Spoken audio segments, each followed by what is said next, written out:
Welcome to Mom Boss Central. I'm your host, Alexia Hoffman. This podcast is where entrepreneurial moms like you and me come together for real and raw conversations filled with practical tips, genuine stories, and a whole lot of girl power. But it's not just about listening, it's about building a community. If you haven't already, make sure to join at mombosscentral.com. So whether you're sipping on a cup of coffee, pouring yourself a glass of wine, or tuning in on the go, get ready to join the conversation and become part of our supportive Mom Boss Central community. Nata, welcome to the show. So excited to have you on. Will you introduce yourself to our listeners? Yeah, of course. I'm Nata Salvatori. I am a multi-business owner and mom. So, wedding photographer, business educator, podcast host, app creator, and then a mom of two in Florida. Wow, I love it. I love it. So I'll let you kind of guide us, but tell me how you became an entrepreneur. How old are your kids, and what was the overlap of starting businesses and having babies? Yeah, so my background before I was a photographer was in healthcare. I actually came from Brazil a few years ago on a volleyball scholarship. Wow. Played through college and then went through graduate school for physical therapy. So I have a doctor's of physical therapy degree Wow. and worked in that for about 10 years. I had my kids while I was still a physical therapist. My husband is still a PT. And so start my motherhood journey while I was still on my 8 to 5 job, not 9 to 5 job, like most Yeah. people say. Yeah. And then, so a few years there, and kind of was feeling a little out of place. At some point, there was some change in leadership, some changes on how I saw the mission and vision of the company, and just my place in that corporation. At the same time that my kids were getting older and really being able to notice a little bit more if I was around or not. And even though I worked on a corporate job, there was still a lot of weekends, commitments, and a lot of things that I did after hours. So it wasn't your typical 40 hours a week kind of job. So decided to start photography on the side. It was more of an exercise of, what if I didn't do this? What else would I do with my life? If physical therapy wasn't it anymore, what would be my next step? So photography was one of the options. So started just exploring that a little bit more, learning about it by taking courses and watching things on YouTube and just self-teaching. And actually had my photography business as a side hustle for a couple of years before transition to full-time. Once I made 6 figures during the pandemic, that helped me realize that I could do this full time. It was safe enough to kind of jump over and try to do this full time. So there was a little bit of that backstory there. Yeah, I love that you said you used it as an experiment to see what you would do if you weren't doing PT. I think that's so helpful for people that are maybe listening that aren't thrilled with their day job. They want to do something different, but they're not sure what. I think a lot of the times it's like, buy a course, jump in, quit your job, change your life so abruptly. But I love that you did that in a way that felt manageable to you, where you can pour into it and like learn about what it would look like. So talk to me how you decided you were ready. I mean, I know you said making 6 figures during COVID, but how you found the time to kind of grow and scale that business while also having kids and working your 8 to 5. Yeah, so a few things there. One, I think that I tell my students all the time this, like, it's okay to have a full-time job and work on your passion on the side until you feel confident enough to make the jump. There's no shame on that. I feel like there's a big push, like you said, for people to just go on full-time right away. And as much as I wish I've done it earlier, I also felt like I was very mindful in how I made the transition to create a good environment, so there wasn't no regrets, making the transition at the end of the day. So I think what most people are afraid of is can I make this work? Can I pay Mhm. my bills and contribute to the family while I'm doing this new job, while I'm running my own company? So Yeah. I'm a big believer that if you write down your fears and really understand where they are, then you can make a more practical plan to address it. Mm. So I sat down and just thought about why am I fearful of taking this step? What is causing me to hesitate Yeah. going into this full time? And it basically was down to money. I was making a pretty good salary as a physical therapist and wanted to make sure that we wouldn't have to change our quality of life Mhm. because I wanted to kind of pursue this other career. So what Yeah. I did is I saved 1 year's worth of expenses. So Mm. every money that came in from my photography went into the savings account. And when I got to the equivalent of 1 year's worth of expenses, there was no more excuses. I was ready Yeah. to, take the leap and say, if I book nothing, if I failed miserably and Yeah. there's no photo shoots, no weddings, nothing for a whole year, I would still be able to contribute to the expenses of the family and feel like I didn't make a mistake. There's Yeah. also that, I think, reflection of, if I try this and it doesn't work, I can go back to being a physical therapist. Mhm. There's plenty of jobs out there. I can work in a different place, kind of change my environment. It doesn't mean I cannot go back to what I need if it doesn't work. So give yourself the permission to try and fail if you need to take a step back, Yeah. but continue to move forward as you experiment and trust yourself. I'm a big believer in mindset. Yeah.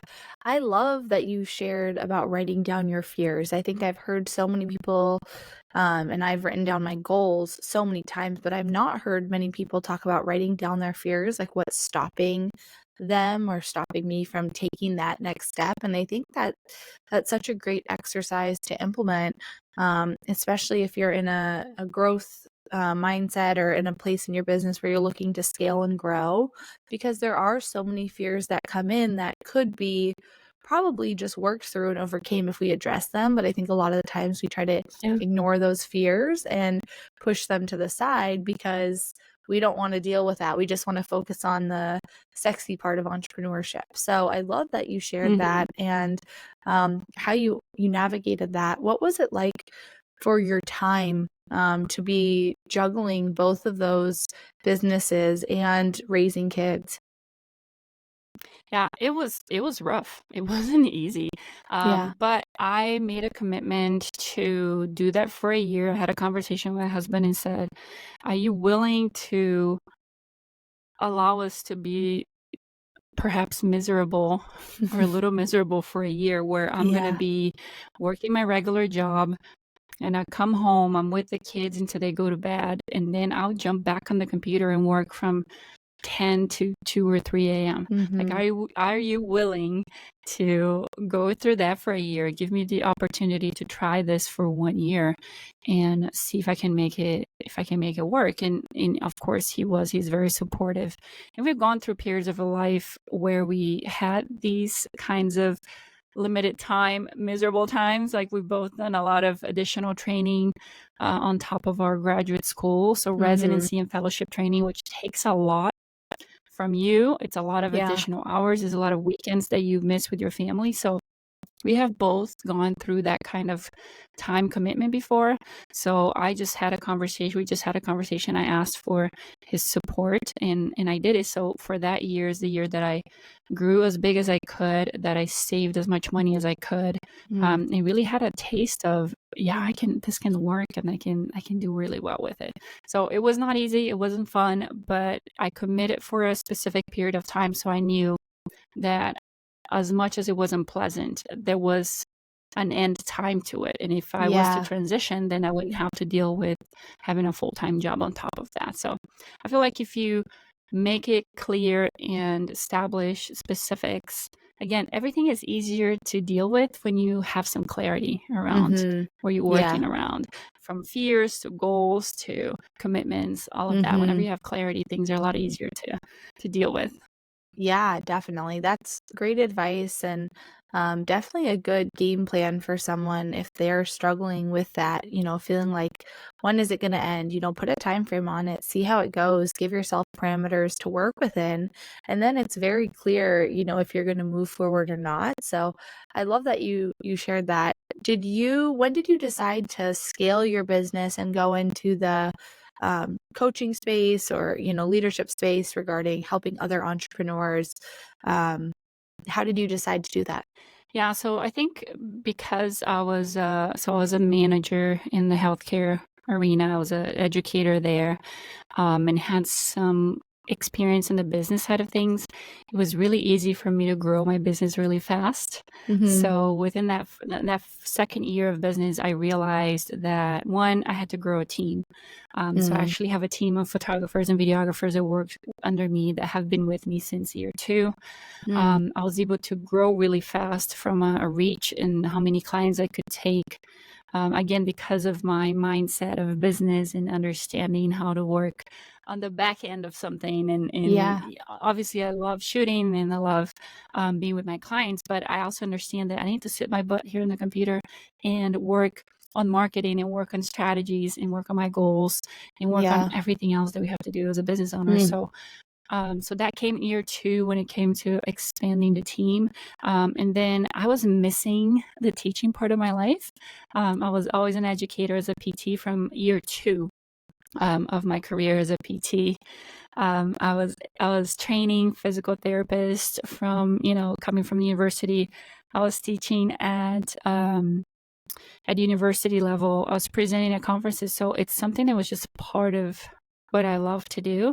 And I started having some people come to me and ask me for help and with their photography. So it was a no-brainer for me to transition into education, and start sharing a little bit of what helped me to grow so fast, yeah, which is a lot of the mindset and just understanding how growing yourself.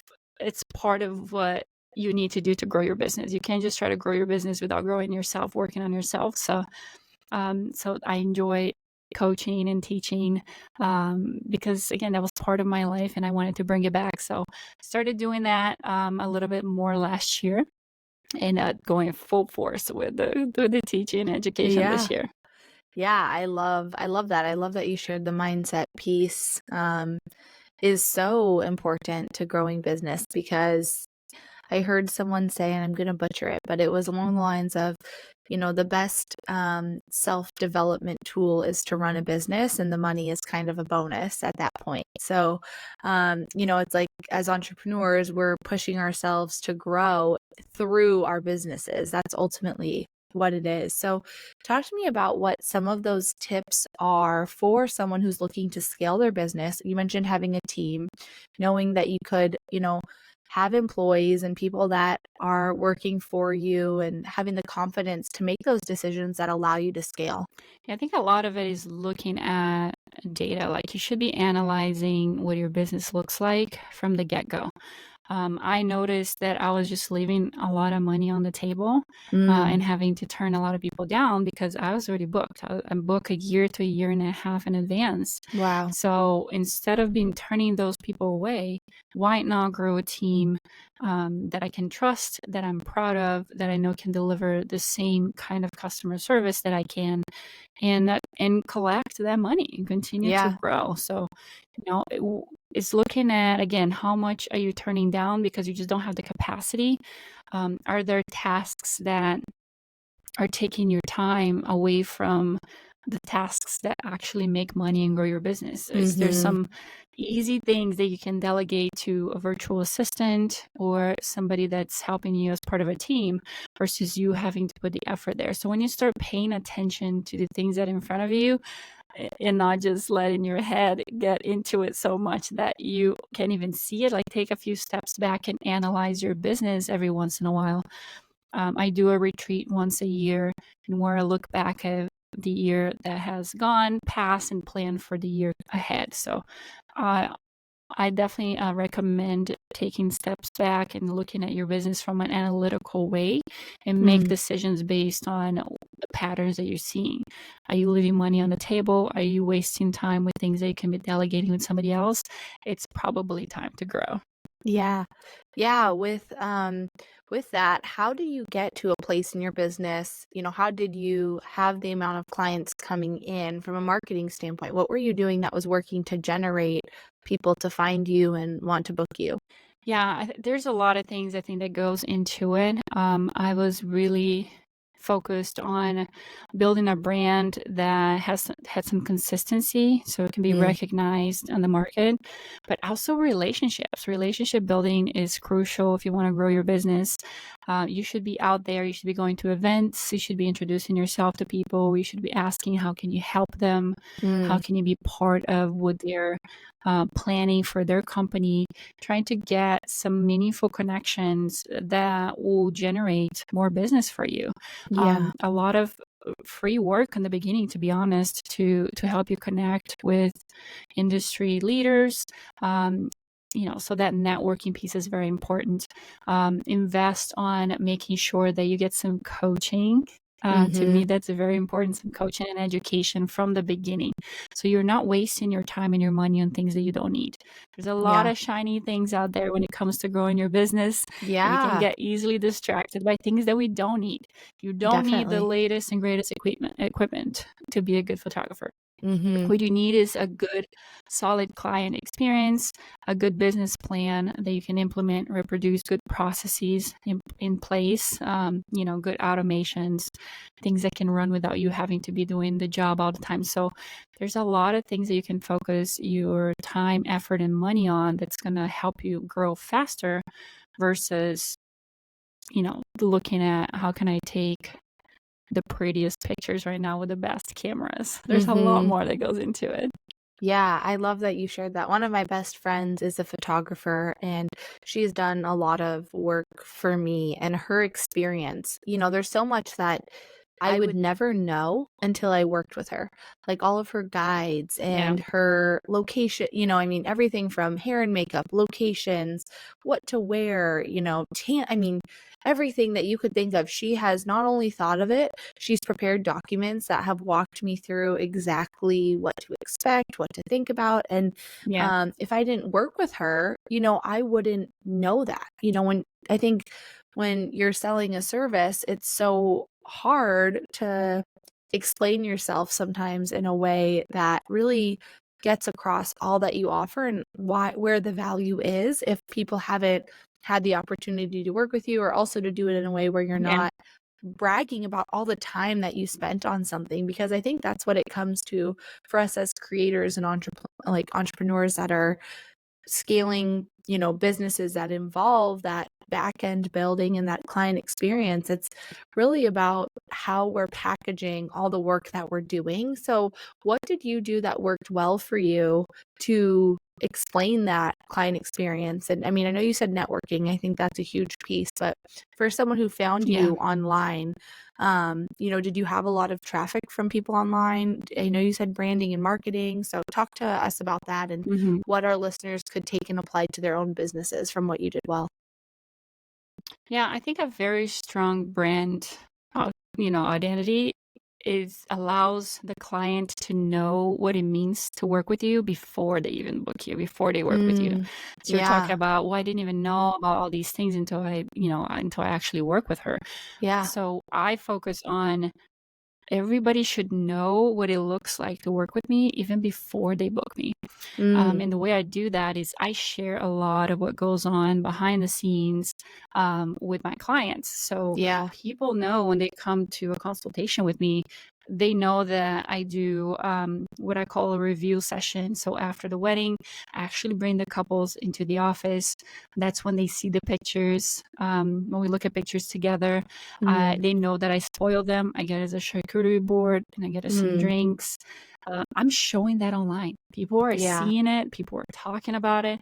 They know that I sell products. They know that all my couples get an album as part of their collections. So if you are not talking about it, if you're not, exposing those things that make you special, people are not going to know until they book, and they might book somebody else because they had no idea of all these amazing things that you offer. So it needs to be part of your brand. So it needs to be on your website. It needs to be on your social media. Mm, And all kinds of contents that you perform should be incorporated, not just the great pictures that they're going to get, but how you're going to make them feel when they work yeah. with you. Yeah, I love that. I think that feeling is such a big part, and I think as entrepreneurs we just expect people to know that because we don't maybe think about it, because it's second nature. It's how what we're doing Yeah. in the day to day. So, what advice do you have for someone who's never focused on that aspect? How do you start incorporating that in your branding? Write things down. So pick a paper and pen and write down what is everything that I do from the time somebody inquires with me all the way through what happens after we're done. Mm, Or how do they get in contact with you? How do you reach back to them? How do they book you? What does a booking process looks like? Then what happens between booking and actually working together? And then what happens after you work together? Like all of that is stuff that you do, like you said, without thinking. But if mhm. you start breaking down the process of how you work with people, you're going to find a lot of content right there that you can Yeah. be sharing. You can talk about how people reach out to you, and you can talk about the contact form in your website, and you can talk about how you get back to them. Mhm. There's so much in there, and just sit down and write down everything that you do from beginning to end and start breaking that down into, I mean, you can come up with so much content just Mhm. from that exercise alone. Yeah. Yeah, definitely.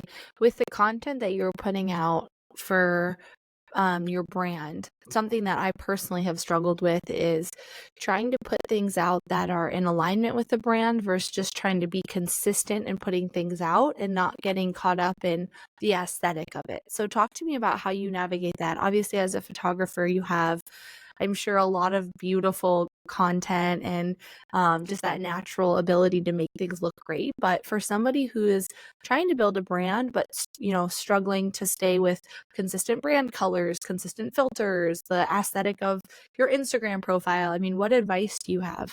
Yeah, so I think consistency is important across platforms to build that brand recognition and your brand authority, but you have to think about incorporating aspects of everything that really means, like, what your brand really means. It's Mhm. not just your colors, it's not just your typography on your website, it's not Mhm. just your logo. It's again that client experience, it's who you are and your values, what do you stand for, what you don't stand for. Yeah. Like, people need to understand all of that as an aspect of your brand. So, you know, thinking about going again through the exercise of writing down why I do this, how I want my clients to feel after Mhm. they work with me, and incorporating that into what you share every day. So, yes, I have pictures on my Instagram, but I also have videos of the things that I do during the weddings. And Mm. I posted something the other day. My team knows that I love to dance. I was born in Brazil, and I cannot hear music without moving. So they know at some point during the reception they're gonna catch me dancing. I am not in the I middle of the love dance that. floor dancing, but I'm like on the side holding my cameras and dancing. So they're ready to catch me. They love catching me on camera, to make fun of me. But it's like it's part of it. Like, my couples know they're probably gonna spot me dancing at some point Yeah. on the reception. So it's just becomes part of the brand, becomes part of, this is who I am. I feel like people should be enjoying. Obviously, I'm not going to take attention away from my couple and the guests by standing in the middle of the dance floor, but I am going to have fun, and I want to make sure that they understand that I'm enjoying being there with them. I enjoy being part of their day. And the way I show that is by making sure that I'm smiling, I'm having fun, and I'm present. I'm paying attention. I'm listening to the music. I'm watching. So again, all of this is part of your brand. It goes way beyond your colors and your Yeah. logos and all Yeah. that kind of stuff. So consistency to me, it's more about being present and being there representing your brand than it is to always have the same color scheme and the same editing style in your pictures.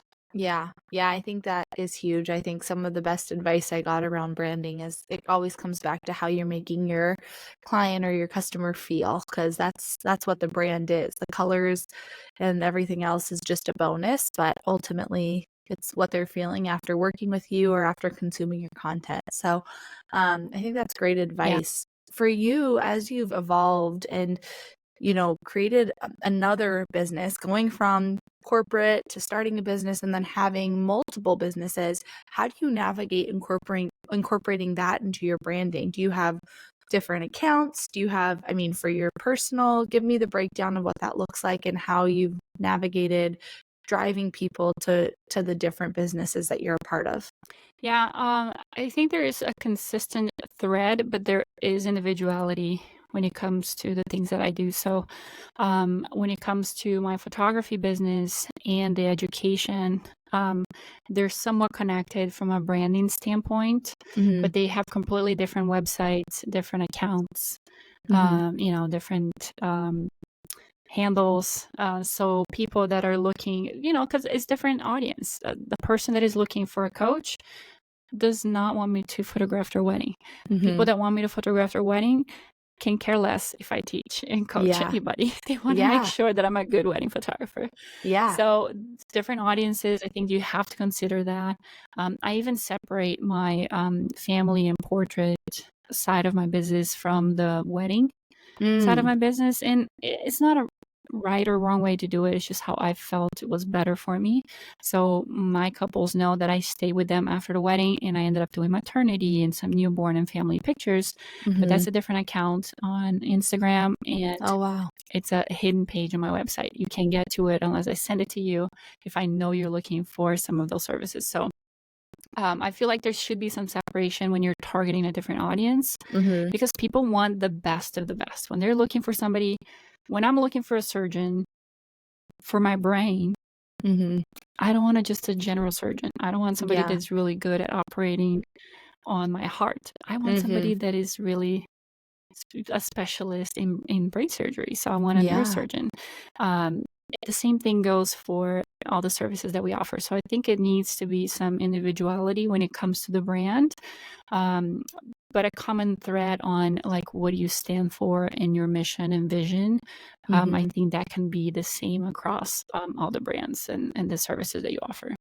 Yeah, I think that's great advice. I know that for me, when I did kind of go into new categories, it was hard to navigate what do I want to house where, and how do I have enough content across all the platforms? What can overlap? What can't? So, do you have any advice for someone who's trying to split accounts but struggling to, be consistent with creating content for all the different arms of their businesses? Yeah, so to be really honest, it is going to be more work. I'm not going to sugarcoat it. I have 7 accounts that I have to manage on Instagram, and it could be a full Oh, time job. wow. If I wanted to devote time just to do that, Yeah. it could literally be a full time job. So it is going to take more Yeah. time, but so that's when you have to be smart about thinking about what can you double dip on, right? So Mhm. what kind of content I can talk about in my education that I can also share with maybe my wedding clients or, I have an app for wedding photographers and wedding planners. So what can I talk about in my education that can benefit the people that use the app and vice versa? So Mm. there is going to be some overlapping content depending on what kind of businesses you have.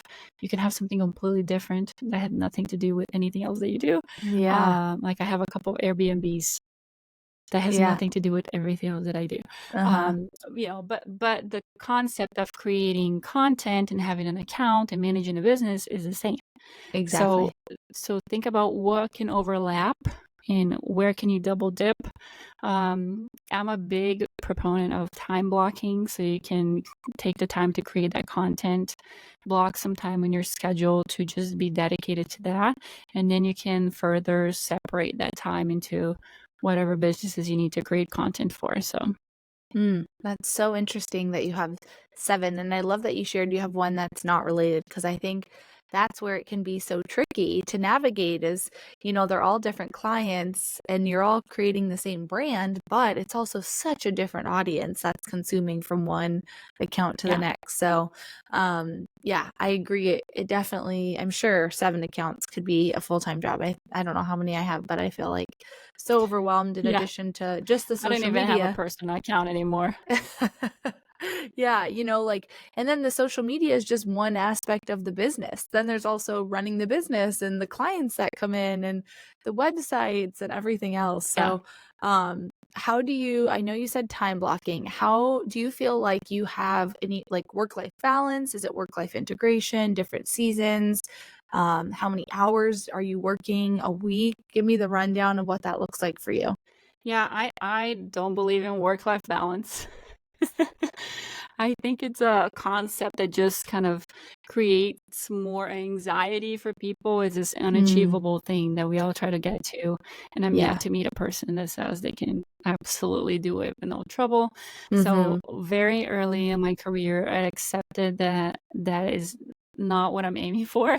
Mm-hmm. What I'm trying to do is be 100% present on whatever I'm doing at that time. So, Yeah. if it is to be a mom, I'm being a mom. I'm not thinking about work. I'm away from my computer. I'm spending time with my kids. When they go to bed, if I feel like I have to go back to my computer and work on a few more things, then I'm going to do that because I kind of clocked out of that job for a second and I'm Mm-hmm. focusing on something else. So I think it's a balancing act more than a balance, Mm-hmm. where you're constantly trying to shift where your attention is and where you can be 100% present. I do time block to be efficient with all the things that I do. I am very efficient when I'm working. When I sit down to work, I can get stuff done. Yeah. I'm good at it. I don't get distracted. I am like, go, go, go.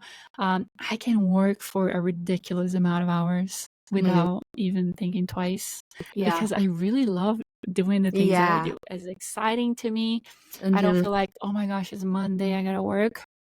I'm like, yes, it's Monday. I'm gonna sit in my in my office all day Yeah. and look through images and work on my business. So I actually do, and I'm one of those people that like to work. Mm-hmm. I can also turn it off whenever I go on vacation and I'm not looking at it. So I wouldn't say I'm a workaholic, but I do Mm-hmm. really enjoy working.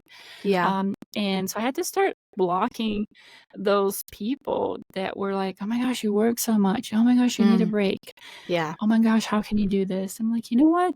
I like it. Yeah, You like exactly. going to yoga. I like working on my business and making money, Yes. and that is okay. Yep, But exactly. I try not to sacrifice the things that are important for me. So I one of the reasons why I started this business because I do wanted to spend more time with my kids. I can now Mm. take them to school every morning. We can ride our bikes to school. I can be with them on the weekends when I'm not shooting.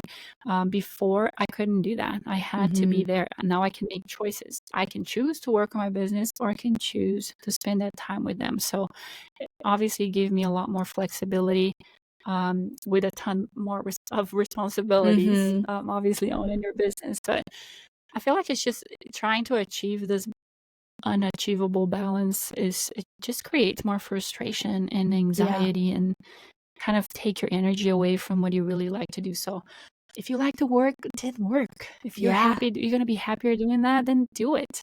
Yeah. It's okay. Yeah, I love that. I think that's such a huge piece of it and a huge piece of the community to not feel shame for pursuing our passions as moms, because just because we have kids doesn't mean we need to sacrifice the parts of ourselves that get us excited. It's okay. We don't have to be with our kids 24/7. We shouldn't feel guilty for going to work or, wanting to grow Yeah. businesses and doing those things that fill our cup so we can pour back in. So, this conversation has been so amazing. Thank you for sharing all of these tangible tips, like things that people can literally go and apply right now to their business. Thank you for the mindset too that you've applied in that has allowed you to scale. I think that's such a huge piece that really needs to be treated as part of building a business that gets overlooked so quickly. It's not on the checklist of starting a business, but really it should be, because it has such a huge impact on how we approach everything that we do. So for our listeners that want to connect with you, learn more, what services do you offer and where can they find you? Yeah, so I'm going to give you 2 places to go to out of all those 7 Yeah. to focus on. So, one, PhotoBiz Education is where I do a lot of my business and mindset education for creatives. Photobizeducation.com, one-on-one coaching courses, all kinds of good stuff. And then Accidental CEO Pod is my podcast, and it's where I talk a lot about just becoming that accidental CEO, becoming successful in an intentional CEO, and that Mm-hmm. journey of growing with your business. So those are great places to find me. Send me a DM and let me know how can I help you. I love it. Well, thank you so much for being on the show. Thank you for being part of the Mom Boss Central community. This has been such a great conversation, and I can't wait to hear what our audience applies and takes away from listening. Thank you so much for having me. Thanks for joining us on this episode of Mom Boss Central. I hope you found inspiration, encouragement, and maybe even a few new strategies to rock your mom boss journey. Remember, you're not alone. We're all in this together. And don't forget to share the love with your fellow mom bosses. Make sure to join the community at mombosscentral.com. It's completely free and a space to connect with like-minded women. All you have to do is sign up and start connecting. Until next time, keep pursuing your passions and living authentically. We're so happy to have you as part of the Mom Boss Central community.